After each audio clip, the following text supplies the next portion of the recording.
civilians. And that cost him a lot in his career.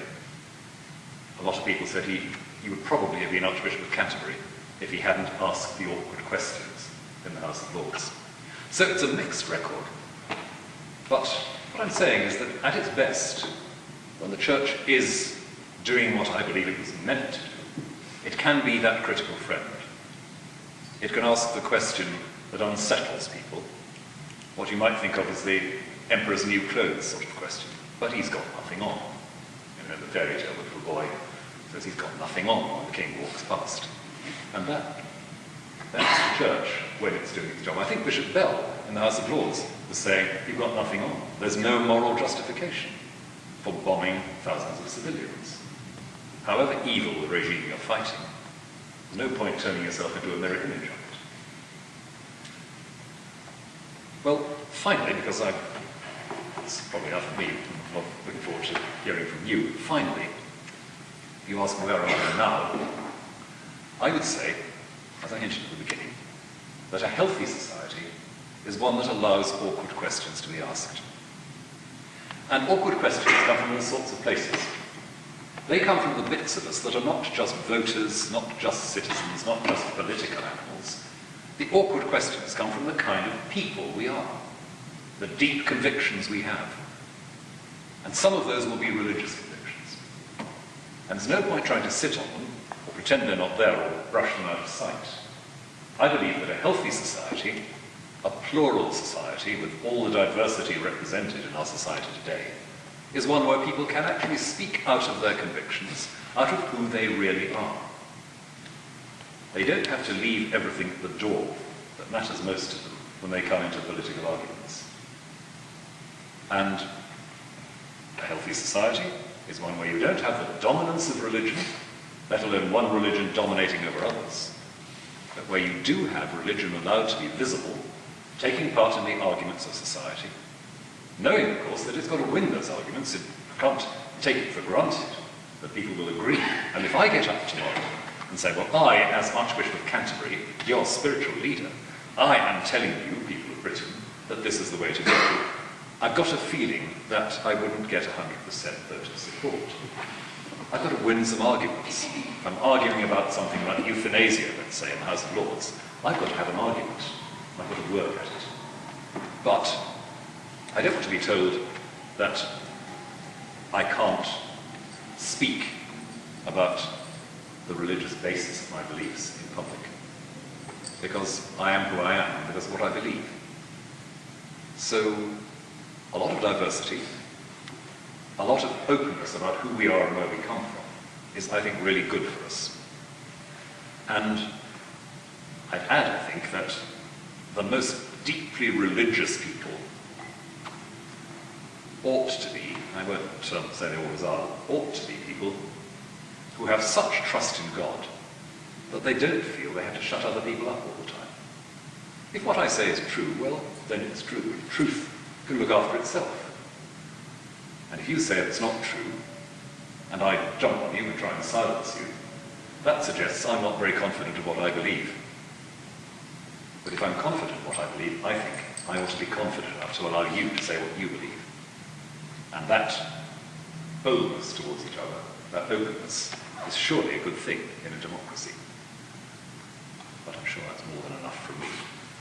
I'd love to hear from you.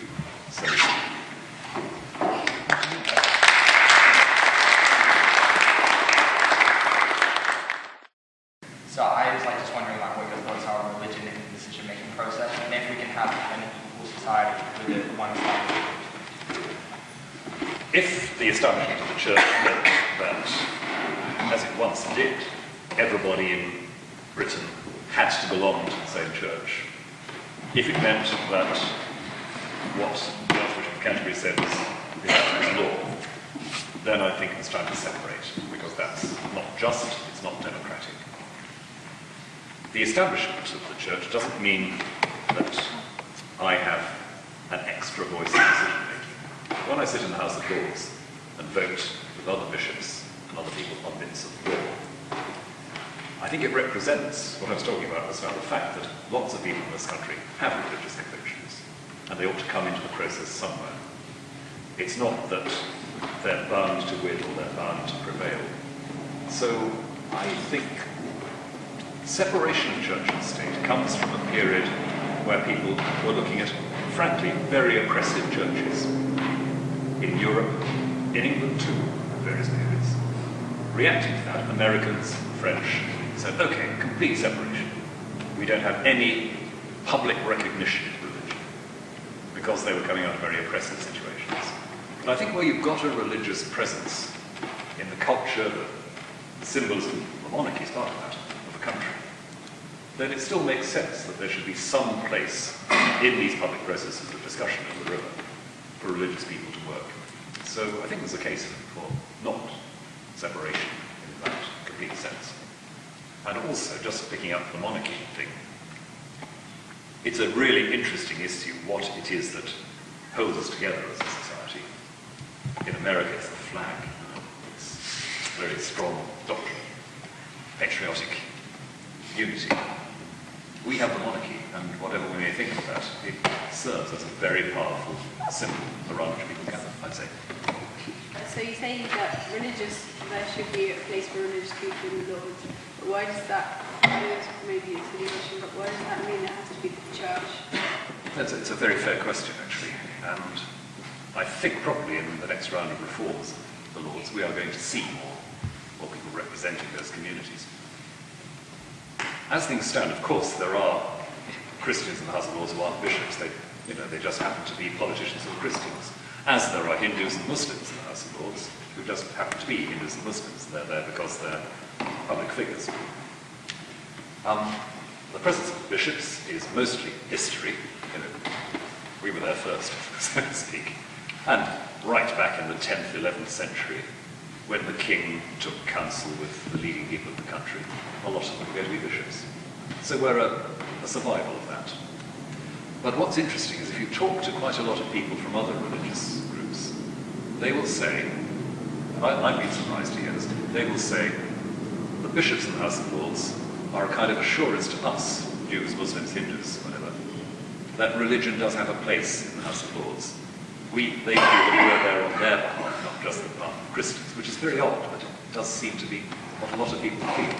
I don't use that as an argument for not having the others, but just as one of the interesting features of how it works at the moment. What?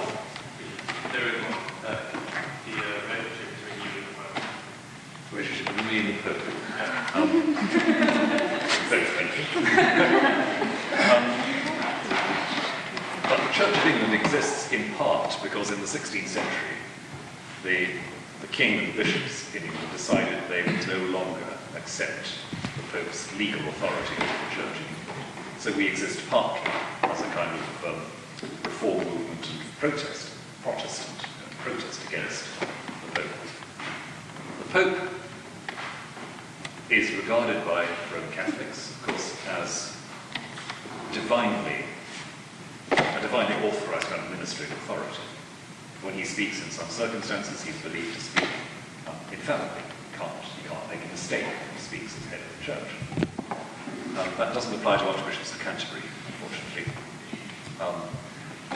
But in the last 50 years or so, all those historic prejudices, real deep animosity sometimes between the churches, that's faded away. We've become much more friendly day by day on a basis. When the Pope visited last year, he came here, we had a good conversation, I met him several times in Rome, and more importantly, I think, we work as bishops and leaders of the church very closely with Roman Catholic bishops in issues around justice, issues around international affairs. So that's where we are, I think, at the moment. I just wanted to know what's your viewpoint on a few Anglicans moving towards the Catholic faith because of this particular issue? Well, I'm sorry if they feel they have to go, because I'm sorry that we can't agree to differ. People oppose the ordination of women for a variety of reasons. Some of them are genuine theological reasons. Some people, I think, have really started thinking about it very much. But for those who have real conscientious reasons, fine, I respect that.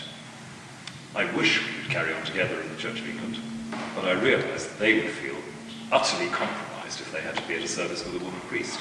So if they go elsewhere, I can only say, I respect the decision, but I'm sorry.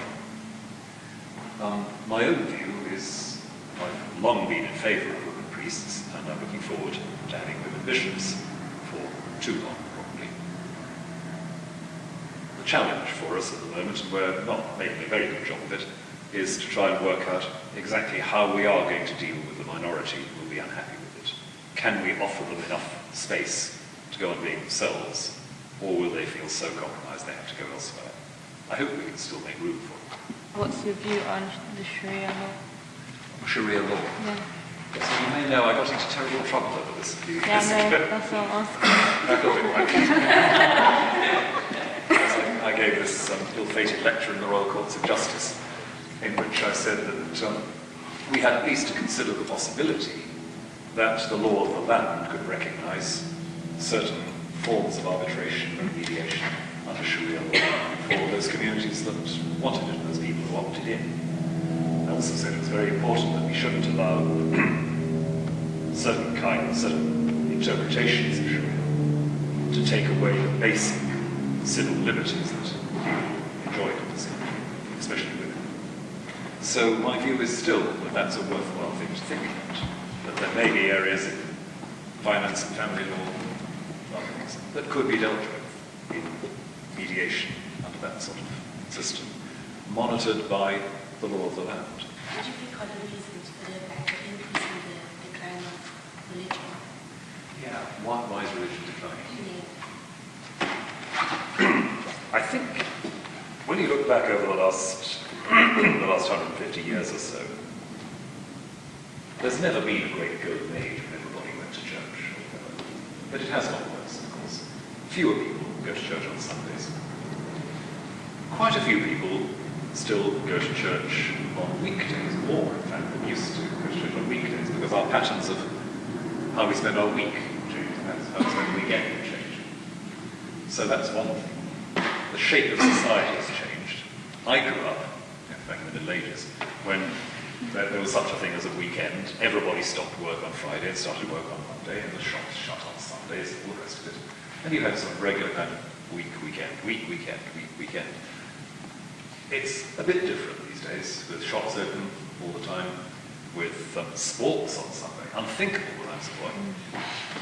And all of those things make a difference. People no longer have a bit of the week that you can sort of take for granted is religious time. So that makes a difference.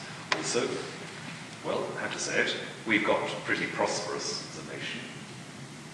I think in the 60s and 70s, the message came across very clearly, what we're going to need is more and better stuff. And the more you encourage people to want more and better stuff, probably the less they're going to be interested in the state of their insides. And I think we've been through a period of very consumerist, materialist philosophy in this country. That's made a difference. And the last thing I want to say is that, I don't know how you feel about this in your generation, but my sense is that whereas when I was young, we sort of joined things. We signed up to long-term belonging with clubs and societies. People don't do that in the same way these days, as far as I can see. They don't join political parties in the same way. You think the church has membership problems, political parties have membership is the floor. It's not just us.